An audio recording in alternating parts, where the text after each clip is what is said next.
어려운 시국에도 친히 법당에 오셔서 함께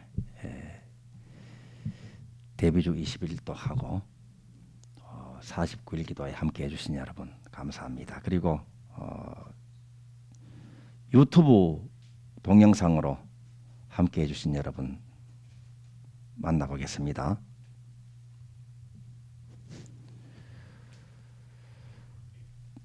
여기서 지금 스님 감사합니다. 데뷔주 실시간 수행법회에 동참합니다. 근데 여기 계신 분들은 덕영서는 유튜브 다 구독하셨죠? 좋아요 다 누르셨죠? 감사합니다. 지혜업 고맙습니다. 오늘은 방송으로 함께 하겠습니다. 박미선 법회에 참여 동참할 수 있음에 스님 감사합니다. 신복대 실시간 기도 참석합니다. 감사드립니다. 선정화 감사합니다. 정성현 미안 홍길동 훌륭하신 스님의 연불 소리가 신심을 일으키게 하고 있습니다. 부처님의 가피가 충만한 자비의 도량 덕양선언. 오늘은 제 목소리가 안 들려서 한 중반 이후에 이 성능은 좋은 것 같은데 주변 여러분의 목소리가 아주 저를 압도하는 목소리로 덮었는지 이 고래고래 소리 지른 적이 있죠. 또 높였다 내렸다 그죠. 그래서 좀 소리가 좋은 소리가 여러분께 들렸으면 참 좋겠다 싶었는데 연불 소리가 신심을 일으키게 하고 있다 이렇게 말씀해 주셔서 감사드립니다. 김순자 코로나 종식되어 편안한 일상을 발언합니다. 스님 감사합니다. 최건숙 기도 동참합니다. 감사합니다. 정태섭 부처님 감사합니다. 동참합니다. 최양근 감사합니다. 기쁜 마음으로 법회에 동참합니다. 이렇게 함께 해주신 여러분 감사드리고 축원 올립니다. 우리들의 데뷔주 수행은 다른 어떤 수행법보다도 그만큼이나 참 쉽습니다. 그리고 정확합니다. 그리고 빠릅니다. 쉽다는 말은 데뷔주를 반복해서 외우고 또 반복해서 외우는 것으로 수행을 성취할 수 있기 때문에 쉽다는 거예요. 데뷔주를 그냥 소리를 내어서 자기 소리를 자기가 들으면서 발음을 정확히 하면서 데뷔주를 외우고 또 외우잖아요. 그러면 잡념이 찾아왔다가 사라지고 피로가 느껴졌다가 사라지고 또 소리가 높았다가 낮았다가 세게 났다가 적게 났다가 그리고 소리 내지 않고도 하다가 이렇게 하게 되잖아요. 그냥 데뷔주를 또렷하게 자기 소리를 들으면서 발음을 정확하게 외우는 것으로 수행이 잘 된다는 것은 이렇게 잡념이 왔다가 사라지면서 어떤 것은 번뇌로 보이는 것들이 있습니다. 그 번뇌로 보이는 것들이 왔다가 사라지는 그 순간에 그야말로 사라지는 거예요. 마음을 뒤덮고 있던 그 먹구름에 해당되는 번뇌 망상이 떠올라서 사라지고 떠올라서 사라지게 되는 거예요. 마음이 점점 밝아지고 맑아지고 가벼워지게 됩니다. 그리고 오랫동안 끈질기게 내 마음 밑바닥에 자리 잡고 있던 것들은 자꾸 생각이 나는 것처럼 보입니다. 자꾸 생각으로 떠오르는 것은 아직까지 그 과거의 체험에서 과거의 이 고생, 과거의 스트레스에서 아직까지 깨달음으로 교훈으로 변화가 일어나지 않았다 하는 것을 나타내는 현상입니다. 그래서 거듭거듭 잡념으로 떠오르는 것은 좀 더 깨달아라, 좀 더 교훈을 발견해라 하는 것입니다. 그래서 그것이 공부거리죠. 그러면은 그 자꾸 잡념으로 또 생각나고 또 생각나고 하는 것은 그러면 속에 있는 어떤 깨달음이 있나 하고 파고들지 않아도 그냥 떠오르는 대로 그냥 둬버리고 대비주만 계속 반복해서 외우다 보면 하면서 딱 사라져버립니다. 이게 졸업입니다. 이 졸업되지 않으면 그와 같은 본질의 체험을 계속해서 하게 돼요. 예를 들어서 소리가 있잖아요. 소리. 오늘 소리 때문에 소리를 좋은 소리가 날 수 있도록 오늘 우리 전문가께서 오셔가지고 지금 손을 보고 계시잖아요. 그리고 우리도 소리를 고래고래 지르면서 고성으로 대비주를 외웠잖아요. 그러면서 이 벚꽃 소리도 들리고 목탁 소리도 들리고 때로는 또 요령 소리도 들리고 이러면서 이 소리에 대해서 바짝 우리가 집중을 하면서 신경을 쓰게 되잖아요. 혹시 내 이 소리가 너무 안 들리는 것은 아닐까? 또 엇박자가 나는 것은 아닐까? 혹은 그 옆 사무실에서 아직까지 퇴근을 하지 않고 있다면 시끄러워서 민원이 들어가지는 않을까? 이렇게 신경을 쓰고 있단 말입니다. 여러분 신경 안 쓰시죠? 여러분들은 그냥 따라 하시잖아요. 여러분들은 이미 소리에 대해서 아무런 문제가 없는 분들은, 아무런 스트레스가 없는 분들은 소리에 대해서는 이미 공부가 끝났다는 이야기입니다. 졸업했다는 이야기예요. 그런데 저는 신경이 쓰이거든요. 특히 평일날 낮에 목탁 소리가 세서 또 5층에서 또 민원을 제기해가지고 구청 직원이 오지는 않을까. 또 천도제 지낼 때도 뭐 이 호적 소리가, 덮꽃 소리가, 태징 소리가 너무 세서 또 5층에서 올라오고 7층에서 내려오고 그리고 또 공무원이 또 찾아오지는 않을까. 이런 신경이 쓰인단 말이에요. 소리에 대해서 신경이 쓰여. 그러면 그 소리 때문에 스트레스가 되고 신경이 쓰이면 아무리 큰 소리를 내도 민원도 안 생기고 신경이 전혀 쓰이지 않는 좋은 도량으로 이사가면 좋겠잖아요. 그죠? 그런데 못 가고 있어요. 왜냐하면 아직까지 졸업이 안 됐기 때문에 그래요. 졸업이 된다는 말은 실력이 그만큼 갖추어지고 복력이 그만큼 갖추어진 것을 나타내는 거예요. 이야기하는 거예요. 그런데 그게 안 됐단 말입니다. 그렇기 때문에 이 소리에 대해 가지고 아직까지 계속해서 공부를 하는 중이란 말이에요. 소리에 대해서 스트레스를 하면 소리 공부가 아직 덜 끝났다는 이야기예요. 그러면 데뷔주 할 때 잡념이 또 오릅니다. 이제 고성정진하면서도 시끄러워가지고 옆 사무실에서 방해되지 않을까 이런 잡념이 또 오른단 말이에요. 여러분들도 그런 것이 있죠. 반복해서 잡념으로 나눈 거 있죠. 그것은 아직까지 여러분들이 공부 중이에요. 졸업이 안 됐다 이 말입니다. 계속 공부해야 돼. 어떤 사람에 대해서 계속 신경 쓰인다. 사람 관계가 아직까지 졸업이 덜 된 거야. 일 때문에 막 걱정이 된다. 일 처리 능력에 대해서 아직까지 능력이 더 쌓여야 되고 또 그 일을 안 해도 되고 혹은 위임할 수 있을 정도로 지위가 아직까지 그만큼 못 올라갔다 하는 것을 이야기하기도 합니다. 여러 이유들이 있죠. 저는 소리 중에서요, 이 껌 이렇게 씹는 소리 있잖아요. 이게 저는 아주 듣기가 안 좋아요. 그래서 이제 그 껌을 이렇게 큰 소리, 껌 소리 어떻게 납니까? 짹 이렇게 질겅질겅 씹으면서 소리가 탁탁 하면 여러분 듣기 좋죠.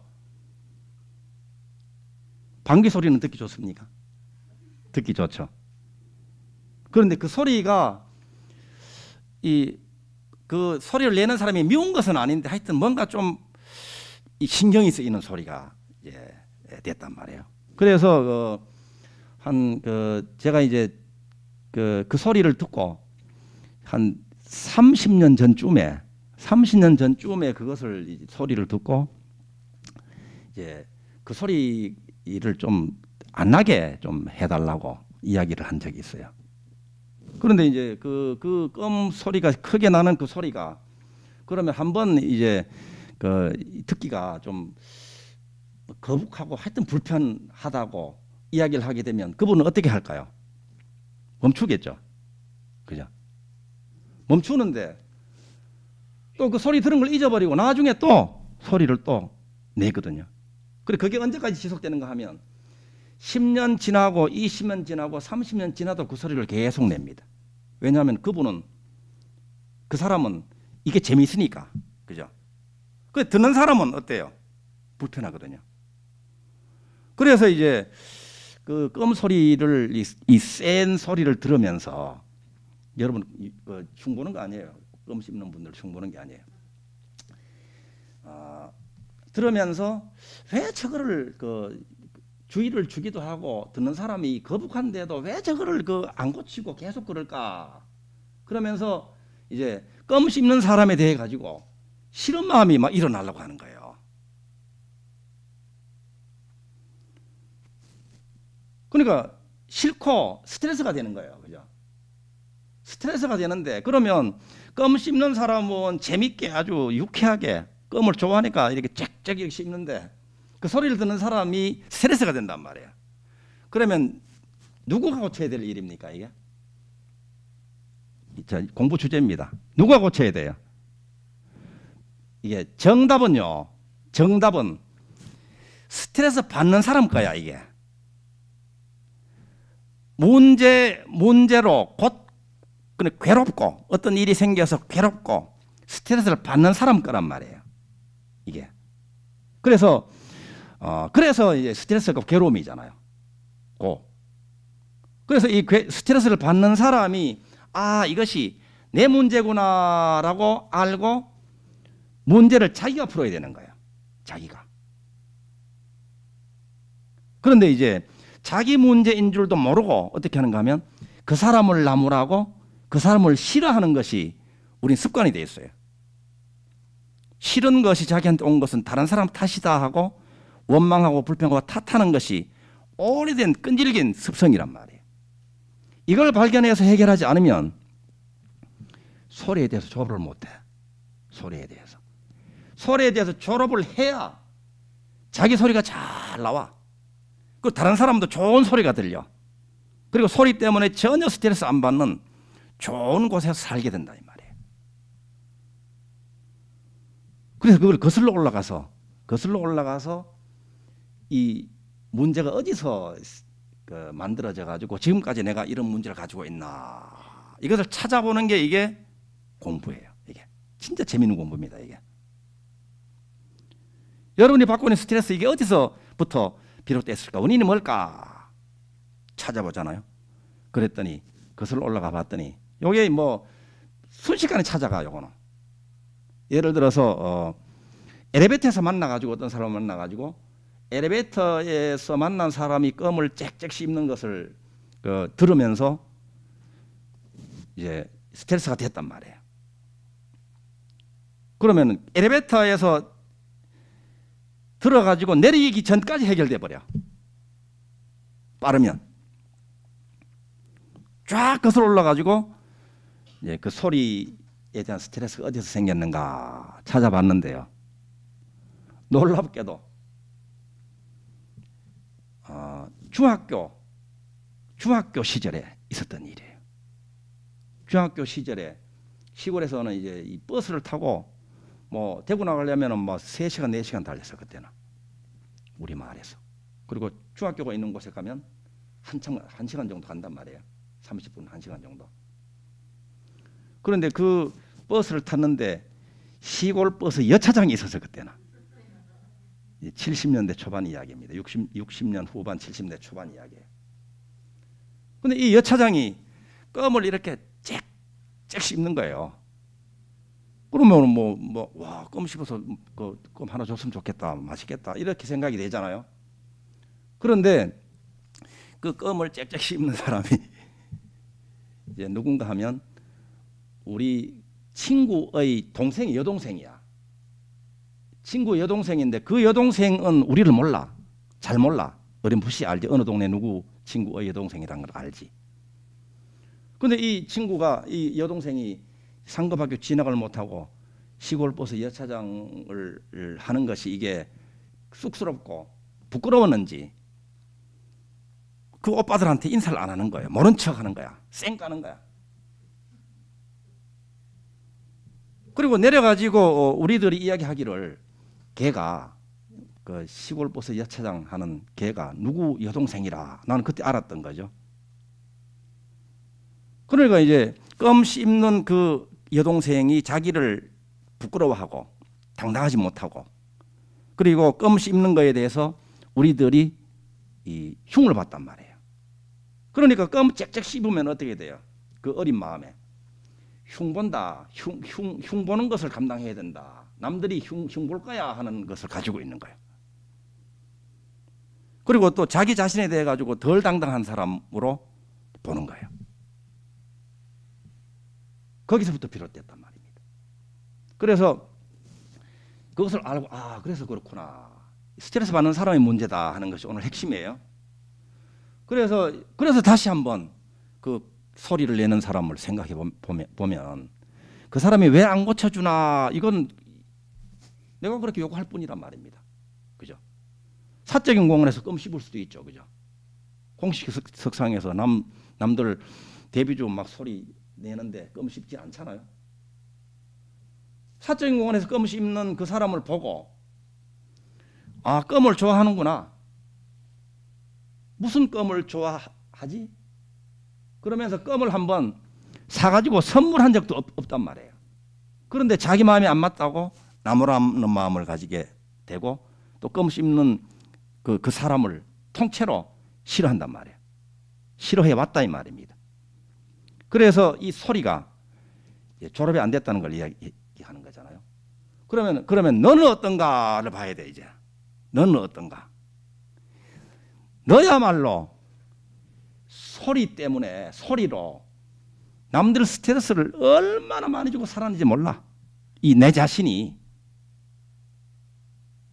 그러니까 막 시골에서 그 행사서 그 내려와 가지고 그 새벽 3시에 도량서 하려고 2시 40분에 일어나 가지고 막 세수하고 그 시골 마을에 마당에서 목탁을 막 사정없이 내리는 거예요. 사정없이 내리면 어떻게 될까요? 그 동네에 있는 사람들이 다 깨겠죠. 밤잠 다 설치겠죠. 새벽잠. 그죠? 그렇게 했던 사람이란 말이에요. 그리고 지금도 어떻게 합니까? 지금도 뭐 우리는 좋아서 하지만 옆 사무실이나 위층이나 아래층이나 소리 때문에 민원 제기할 정도로 스트레스를 받는단 말이에요. 그리고 자기는 껌 짹짹 씹는 것이 일이라면 자기는 수십 배, 수백 배 더 소리로 다른 사람들한테 스트레스를 주고 있는 줄은 까맣게 모르고 있는 거야. 생각도 안 하는 거야. 이거야말로 내로남불이잖아요. 이런 통찰이 일어나야 되는 거야. 그래야 졸업이 돼. 그래서 정말로 그 사람을 좋아하고 사랑하는 자비심으로 살아가는 우리 데뷔주 수행자라면 껌 씹는 소리뿐만이 아니라 방귀 소리도 이쁜 게 이게 데뷔주 수행자의 자비심으로 바라보는 안목이겠죠. 그렇겠죠. 그래서 오늘 뭐 좀 유치한 그런 그 사례를 가지고 말씀드렸는데 자기에게 다가와 있는 문제는 자기가 풀어야 할 자기 공부거리다. 이것을 알고 풀어낼 때 소리에 대한 모든 자기 삶에서 겪어야 할 그 문제가 일시에 해소가 되어버리는 거예요. 그래서 저도 이제 소리에 대해 가지고 이런 통찰이 일어났기 때문에 민원도 안 들어갈 거야 이제. 그리고 필요하면 이제 소리를 안 내도 되고, 그죠? 그리고 소리 낼 일이 있다면 마음껏 소리 지를 수 있는 그런 공간에서 우리 대비주 수행을 아주 신나게 할 수 있는 그런 날이 아마 오게 되지 않을까 싶습니다. 이 공부하는 공덕으로. 그래서 이렇게 대비주 21도 하는데 뭐 대비주보다도 이런 잡념이 더 그만 많이 차지했네, 그죠? 이렇게 대비주를 반복하기만 하면 이러한 통찰이 일어나기도 하고 이런 깨달음이 일어나기도 하면서 잡념이 사라지고 해서 그만 대비주를 하는, 대비주 소리를 내기 전의 나, 생각을 잡념을 일으키기 전의 그 나에 접속이 된다. 헌출하게 대비주 주인주자인 그 참나가 모습을 드러내는 거야. 그렇게 쉽다는 거예요. 대비주 외우기만 하면 되니까. 그러면서 업장 소멸도 되잖아요. 이렇게 자기 마음속에 깃들어 있는 이런 업장 때문에 삶에서 여러 장애가 생기는데 그 업장이 자기 마음에서 대비주를 지송함으로써 사라지게 함으로써 업장이 소멸돼서 이제 정말로 건강하고 풍요롭고 행복한 삶을 살아가게 된다. 정확합니다. 그리고 빠릅니다. 그러한 대비주 수행을 여러분들과 행복하게 함께 해서 감사드리고, 오늘 신중불공 올리신 분, 또 가족들, 함께 하신 모든 분들이 오늘 발언한 것들을 모두 원만하게 대성취하시기를 축원드리면서 마치겠습니다.